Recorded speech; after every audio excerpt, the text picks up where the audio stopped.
What is happening, everybody? Appreciate you guys watching and subscribing, by the way. And it's been a minute since I put a video up, huh? It's gonna be probably about a month by the time I get this video up, because I am off on a run right now and so much shit has been going down. Let me tell you about that, huh? So a little bit to do with my personal life and a little bit to do with the trucking world. As far as being busy, I don't know. I've been doing some bike trips, going to the beach. Over here on the east, or on the west coast of Michigan, it is actually a very nice place to be. It's basically like Florida and shit up here in the summer, and like fucking Alaska in the winter. It sucks balls in the winter. But when it's nice, it's nice. We got all the beaches and shit, so I've been spending some time over there doing some bike trips up north. And we've actually lost a couple people on the bikes lately. Few people on the bikes. They are a little dangerous. A few deaths. But that's the price you pay to have a little bit of fun, right? With the whole trucking shindig, partially it's a little bit of stress on my part, because if you watch my videos, then I was going to buy me a trailer in the trailer park, right?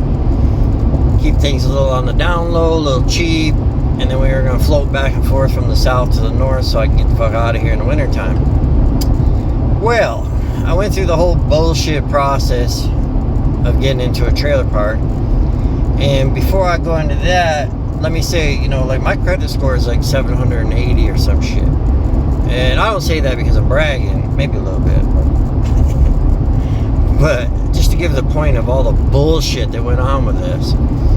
So with a 780 credit score and the amount of money I have to put down and all this nonsense, there should be no fucking problem whatsoever getting me into a trailer in a trailer park. So I start that whole process. You go on a waiting list. I really didn't even want one in there, and it was down like closer to the bigger city and shit. But it seemed like a pretty good place to have a little hideout, a little home base, right? Keep it cheap, because I am on the road a lot. Well, when they finally get this trailer around, it's like a 2014 for like 40 grand, not too bad of a deal. I get in there and look at it. It needs to be fucking painted. It needs new appliances. It needs new carpet. All this shit. And I'm like, damn, I didn't plan on doing all that, But I'm like, alright, well, we'll do that. We'll fix it up and it'll be comfortable. Long story short, at the end of the day, she had told me the lot rent was going to be $500 a month, and then probably like $400 for the trailer a month, right? So $900 around here is a fucking steal for, you can't. I rent that little apartment for like $1,100 or $1,200, something like that. So I'm like, that'll work. Now, by the time they go through, we need the W-2s and your check stubs and fucking DNA and all kinds of stupid bullshit over and over, and they keep losing everything and blah, blah, blah, all that shit, right? At this point, my fucking lease ran out, because I had already told them 2 months in advance I was moving. So they get back to me. I got like 1 week before I got to be out of my apartment. I know that I'm not going to be able to remodel this trailer, so I already have my shit packed up, and I'm just going to put it all into a storage unit, remodel the trailer, then move into there, which is not fucking ideal. I've done that before. I lived out on the road for about a year, and I was not happy about that at all. As a matter of fact, pretty fucking upset about that. But I was going to do it. And then I get the last fucking message saying, the lot rent's an introductory rate, and after that it goes up to $680 a month. And the fucking interest rate on this mobile home is 12.9%. If you're not familiar with interest rates, for someone with my credit score and shit right now, on a house, I could probably do 2.5%, maybe 5%. At the highest, but not 12.9. That's fucking ridiculous. That's loan sharking bullshit right there.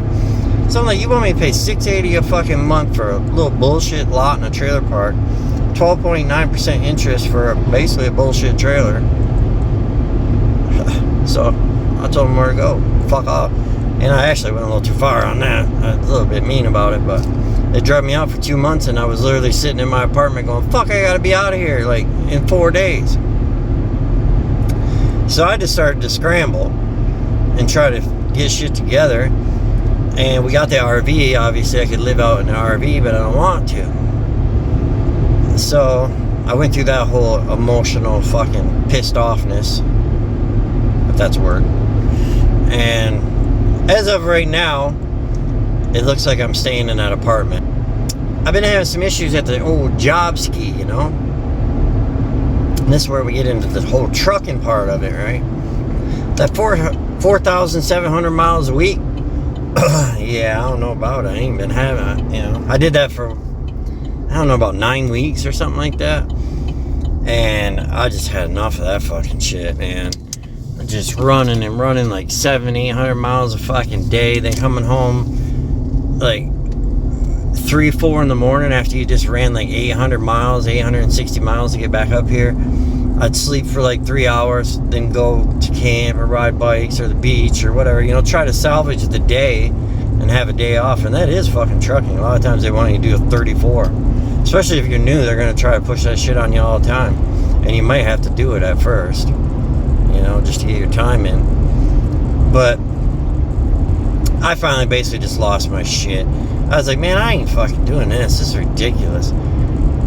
So I got a hold of them, and you never know with trucking companies, you know, if you tell them like, hey, I don't want to run 4,700 miles no more. If they're just going to go complete asshole on you and like start sending you out a bunch of bullshit runs where you're not making any money or anything, sitting around waiting to get unloaded and all that shit, because I've had them do that. That's how they do it. If you don't do what they want, they won't fire you. They'll just give you crappy runs, keep you out on the road for 5-6 days and not make you any money. So I prepared for the worst, and I figured that they were going to do that. And I was wrong. I got a hold of them, and they were like, all right, that's cool. What do you want to do? I said, 3,500 miles a week, 5 days type of shit. I want that's dedicated to fucking Georgia. Because if I do that, basically what happens right now, I got Wednesday and Thursday off, and he said that in time he'll work that into like Friday and Saturday or Saturday and Sunday, which I do have to say is a little fucked up, because I've worked here for like 5 years, and they got guys coming out of trucking school over here that have got weekends off. But oh well, my girlfriend's off right now, just had surgery anyway, so I don't care, but I will eventually care. And with the Wednesday and Thursday off right now on that dedicated loop, if I bust my ass, it's worth it. Because before, if I was just driving straight down, straight back, doing all that that really did is give them more of an opportunity to give me more of a run, another run. Which if you're out here to make cash, that works in your favor, because now you're getting a whole nother turn in, you know, and you can make fucking bank, you know. But for me, you know, fuck, that's enough money. I'm making enough money. I need some more time, you know.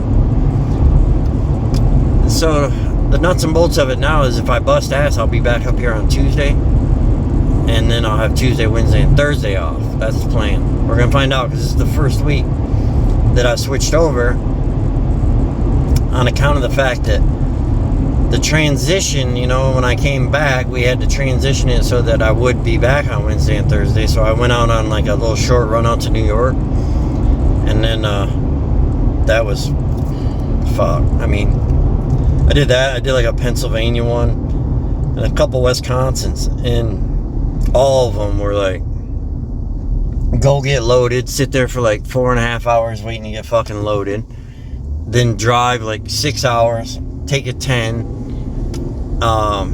get up in the morning, appointment time isn't right, sit there for fucking 5-6 hours, drive 6 hours, and go home. So money wise, it wasn't worth a fuck, because you're sitting around not driving. I get paid $60, but that don't balance out for that many hours, you know.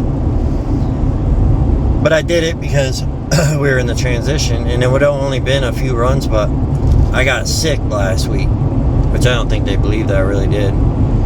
But I did. I got sick as fuck. And they were kind of pissed because I started getting sick on Tuesday, and then on Wednesday I started getting a little bit worse, and I had to go back out on a run on Friday. But I was laying around the house on Wednesday, and I'm thinking, well, you know, by Friday, it'd be fuck, I'll be fine, I'll be good. I woke up Thursday, I felt worse, but I still thought, well, if I just lay around all day, I'll be good to go tomorrow. Well, I got up to do my run on Friday, and I just felt like shit, and I'm not going to go into fucking details, but it wouldn't have been a good deal. So I had to call them shortly before the run was ready to go, and they gave me a little bit of shit about it. Like, oh, now we got this run, blah, blah, blah. What are we going to do with it? Yeah, I fucking know, man. I get it. I'm sick. What do you want me to do? My dispatcher was actually not even at work. He was off with fucking COVID, so fuck off. So I just blew that off. But it's been a little bit of rough shit here and there. I actually ran out of fuel a couple weeks ago. And I know what you're thinking, like, that's a dumbass thing to do, right? It wasn't really my fault. At first I thought it was. Going out through Kentucky, it was 4th of July weekend. And all of a sudden, blah, blah, blah, truck died. I thought, fuck, fuel pump went out. Look at the gauge is on fucking empty. I'm like, no shit. Like, I never do that. I was like, I just ran right the fuck out of fuel. What the fuck? Only dumb motherfuckers do that shit. Well, I accepted that I was a dumb fucker. And basically, long story short, cost me shit for that.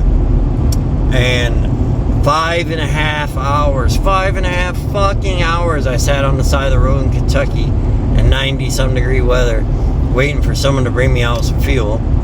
Finally, a couple of good old boys from Kentucky, Tennessee area in a regular tow truck for cars showed up with some diesel.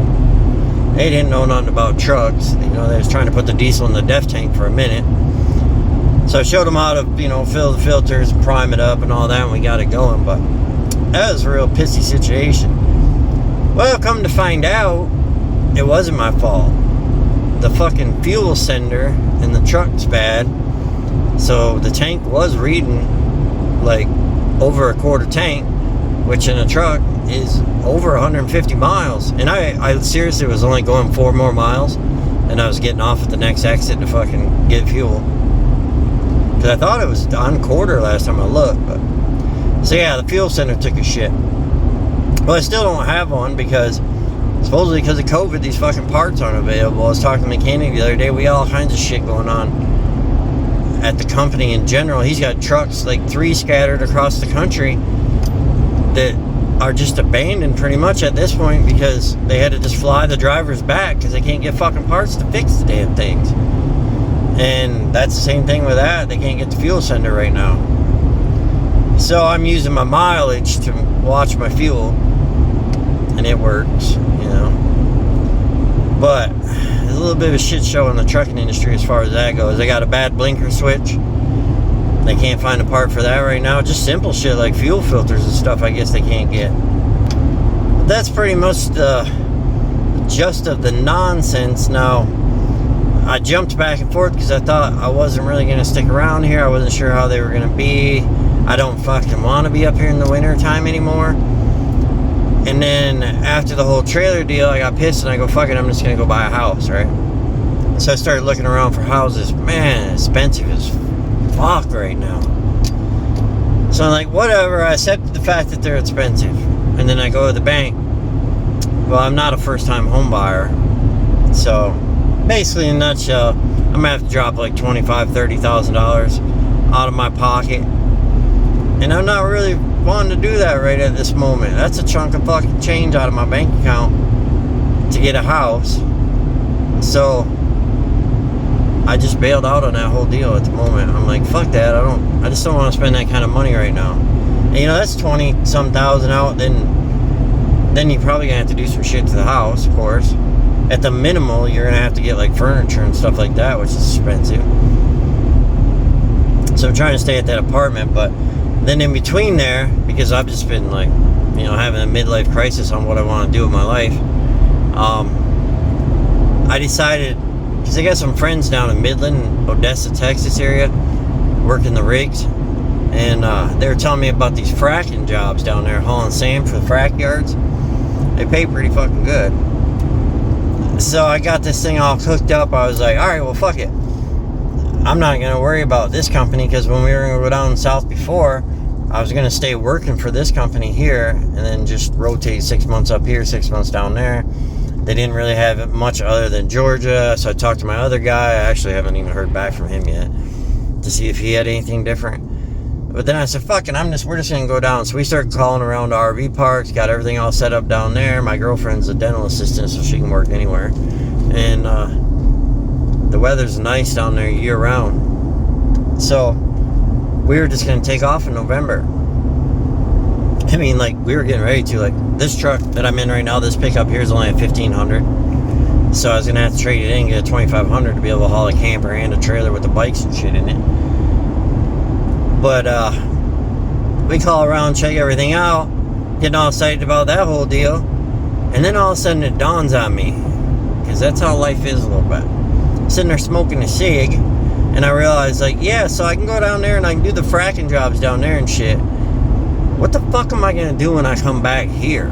Because there ain't a whole lot of jobs around here. There is, but there isn't. Like, if you want to stay at a job, you can get a job. But as far as me finding a company that when I come back in April and just say, like, hey, I just want to work here 6 months and I'm going to leave again, they're not going to want to do that. We got, like, asphalt jobs or dump truck drivers or gravel train drivers, cement truck jobs, shit like that, that'll do that, but they don't pay for shit. I mean, compared to what I need and what I make, they don't pay for shit. So I was like, fuck. I just sat there thinking about it. I was like, I can't do that, because I can't just come back. I probably would be able to come back and go to work for this company I'm working for right now, but they'll just throw you in some old ragtag truck and you got to go back on the road and all this. I was like, oh man, I don't want to do all that. So I kind of panicked, and I don't know, the adult side of me said that not to pull out in front of motorcycles. A guy who rides fucking motorcycles pulls out in front of a motorcycle. What the fuck? Oh, he's turning anyway. Anyway, the adult side of me was sitting there going, nah, man, what the fuck? The other side of me is going like, fuck yeah, let's go down there, man. Live in fucking warm weather, ride my motorcycle, go work the fucking frack fields and shit. No more over the road bull crap. But then when I thought about coming back here and not really having a job set up, that's not how you keep good credit. That's not how you keep money in the bank. That's not how that shit works, you know? Like, I'm sure I'd come up here and wing it and find me a job, but boy, that seems a little sketchy. That seems a little shitty. And I do plan on buying a house in the spring. I'm for sure gonna buy one in the spring. So that looked kind of shitty when I went to get a loan too, that I've been bouncing all over these jobs and don't really have a fucking stable address or anything. So the adult side of me said fuck it, and now I'm just waiting on the landlady to get back to me and see if I can stay there for this year, which right now isn't bad. We got 3 more months of summer, but winter up here is fucking boring. All you do is drink, you know, that's about it. So that's that with that. I'm rolling in over here to the yard now. We're going to try to do the cooking book all week and see how that works out with this new run setup here. And that might work out good, because I used to have that on my other dedicated, and I did enjoy that because I make enough money and I get the 3 days off, so that's actually a pretty good job, you know. Like I was telling my girlfriend, because I know she wants to just go south, you know, I can tell, but she also doesn't care. She's pretty flexible. But I was telling my girlfriend, I was like, god damn, like, it's hard to make this decision. Like, how many people do we know that make fucking $1,900 a week and they only work 4 days a week? I mean, that's actually a pretty good fucking job. Even though, yeah, you're out trucking and you are running a lot of miles and you're living out in a truck for 5 days or for 4 days or whatever, that's still, in my world, amongst my friends and family, I don't know anybody that makes that kind of money. I got some uncles that are like businessmen and shit that are like millionaires and stuff like that, but I got an uncle that's tool and die that makes more money. My son makes more money than me, but he's iron. He walks the steel and shit, goes way up on the fucking skyscrapers and shit. So that's that. We'll see where that goes. But this week, we're just going to focus on doing the old trucking thing.